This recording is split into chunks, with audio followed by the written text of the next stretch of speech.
Favourite serials இனி டிவிக்கு முன்பே சன் நெக்ஸ்ட் ஆப்ல ஜாலியா எல்லாருக்கும் முன்னாடியே பாருங்க. இப்பவே சன் நெக்ஸ்ட் ஆப்பை டவுன்லோட் பண்ணி சப்ஸ்கிரைப் பண்ணுங்க.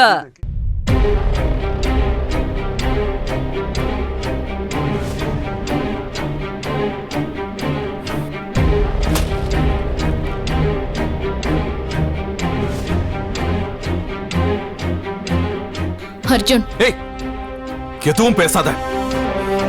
உங்க ரெண்டு பேர்ல யார் பண்ண வேலை அத மட்டும் என்கிட்ட சொல்லு. ஐயோ, நான் பண்ணல. அப்ப தேவி அண்ணியா? அவங்களும் பண்ணல. அது எப்படி உனக்கு தெரியும்?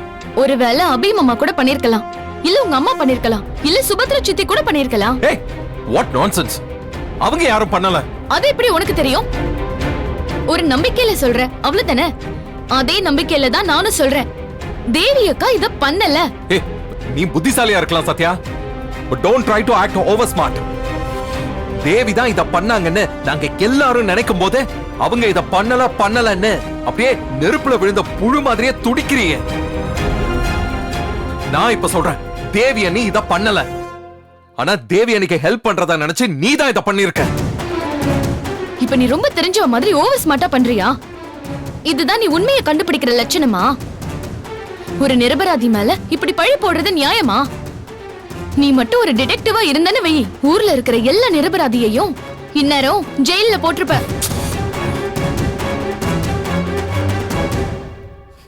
இங்க வா, உட்காரு, தண்ணி குடி.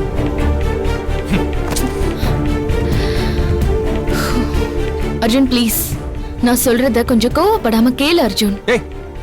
இப்படி ஒவ்வொரு தடவையும் நமக்குள்ள சண்டை வரும்போது இப்படி அமைதியாரு, பொறுமையாரு, இதோ தண்ணி குடின்னு என்ன ஆஃப் பண்ண ட்ரை பண்ணாத சத்யா. பொறுமையா யோசின்னு சொல்றது கூட இப்ப உன் பார்வையில தப்பா போயிடுச்சா?